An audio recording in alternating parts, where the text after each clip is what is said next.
Louis de Gozac Bobozo, que l'authenticité appellera plus tard Bobozo Salelo Ndembo Adurama, était un officier militaire congolais qui a été commandant en chef de l'armée nationale congolaise de 1965 à 1972.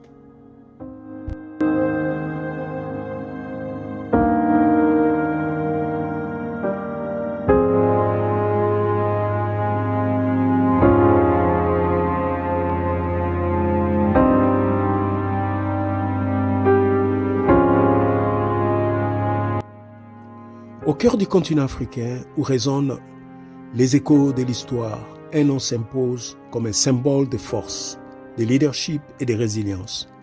Le général Louis Bobozo. Les premières troupes congolaises organisées, connues sous le nom de forces publiques, ont été créées en 1888 lorsque le roi Léopold II de Belgique, qui détenait l'État libre du Congo comme sa propriété privée, a ordonné à son secrétaire à l'intérieur de créer des forces militaires et des polices pour l'État. En 1908, sous la pression internationale, Léopold II cède l'administration de la colonie au gouvernement de la Belgique sous le nom de Congo belge. Elle reste sous le commandement d'un corps d'officiers belges jusqu'à l'indépendance de la colonie en 1960. En 1916 et 1917, la force publique a combattu au Cameroun et a réussi à envahir et à conquérir des régions de l'Afrique orientale allemande, notamment l'actuel Rwanda, pendant la Première Guerre mondiale. Des éléments de la force publique ont également été utilisés pour former des unités coloniales belges qui ont participé à la campagne d'Afrique orientale pendant la Seconde Guerre mondiale.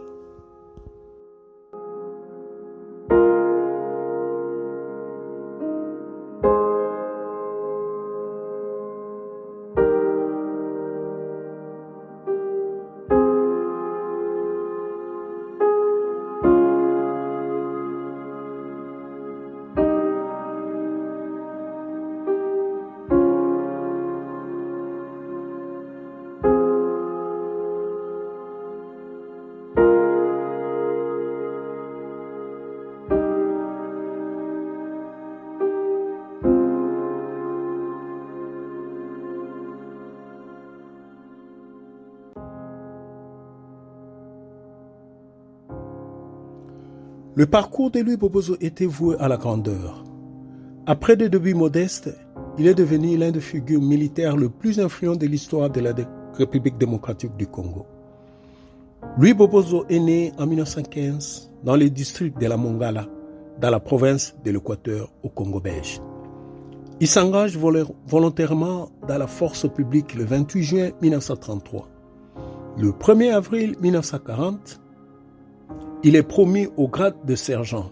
En 1941, il est déployé en Éthiopie pour participer à la campagne d'Afrique de l'Est de la Seconde Guerre mondiale, où il commande une section de mitrailleuses pendant le siège de Sayo.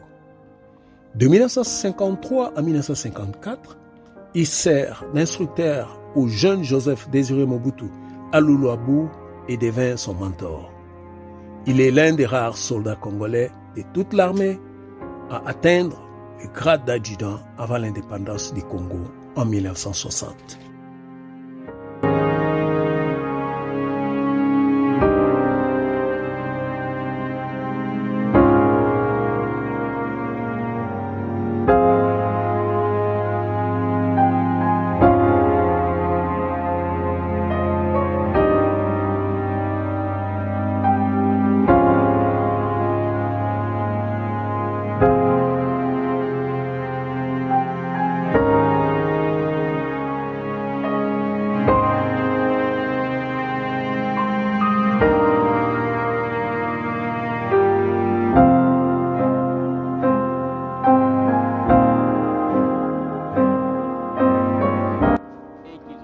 Après l'indépendance, la force publique se mutine pour protester contre les mauvaises conditions de travail. Des officiers africains ont été nommés pour remplacer les personnels européens afin d'atténuer les problèmes. et Mobutu a été nommé chef d'état-major de la force rebaptisée Armée nationale congolaise, ANC en sigle. En raison du bouleversement du corps des officiers et de ses liens familiaux avec Mobutu, Bobozo est rapidement promu colonel et chargé de la garnison du camp Hardy à Tisville. Il assure brièvement l'intérim du commandant en chef de l'armée en octobre. En 1963, il est chargé d'une nouvelle unité, le 4e groupement régiment du Sud Katanga. Le 30 mai 1964, il dirige une petite force gouvernementale qui reprend la ville d'Albertville aux rebelles Simba. En juillet 1964, il est promu au grade de général de division.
Après le coup d'État de Mobutu en novembre 1965, Bobozo est nommé commandant en chef de l'ANC, Armée nationale congolaise. Le 13 novembre 1970, il est victime d'une grave attaque cérébrale et doit céder sa place à un général par intérim. Il prend officiellement sa retraite en tant que commandant en chef de l'Armée nationale congolaise en 1972. Il meurt en juillet 1982.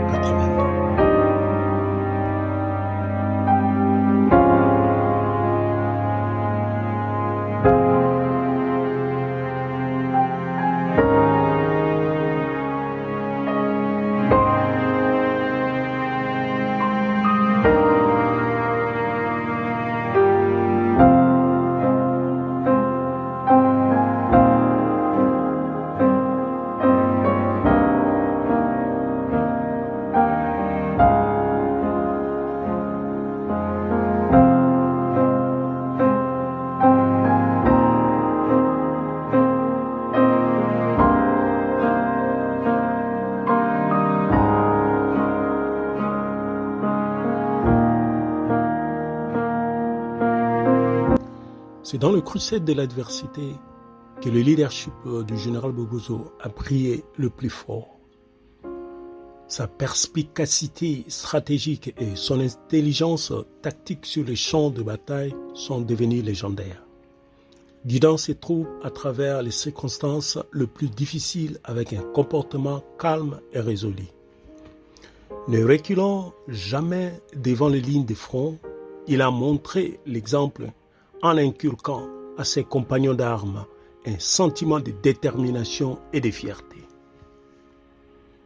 Mais au-delà du champ de bataille, la compassion et l'empathie du général Louis de Gozac Bobozo lui a permis de s'attacher à ceux qui étaient sous son commandement. Mentor et ami, il cultivait le potentiel de chaque soldat, encourageant un sentiment de camaraderie qui transcendait les limites de la hiérarchie militaire. Symbole d'une loyauté inébranlable, le patriotisme du général Louis de Gozac Bobozo allait au-delà de l'appel du devoir. Son amour du pays était palpable, une force motrice qui alimentait chacune de ses actions, que ce soit en temps de paix ou de conflit. Il a été le gardien inébranlable de la nation l'incarnation du service désintéressé.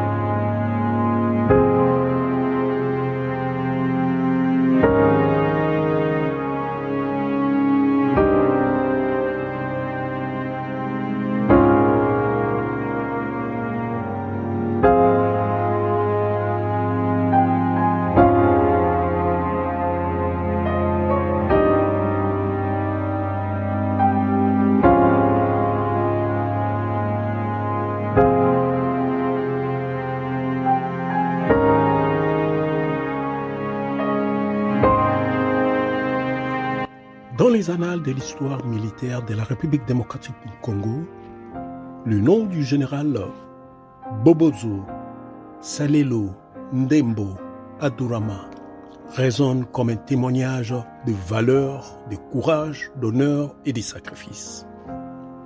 Son héritage perdure, rappelant à tous ceux qui suivent ses traces que la véritable grandeur ne s'acquiert pas dans la poursuite de la gloire personnelle, mais au service de quelque chose de plus grand que les soi.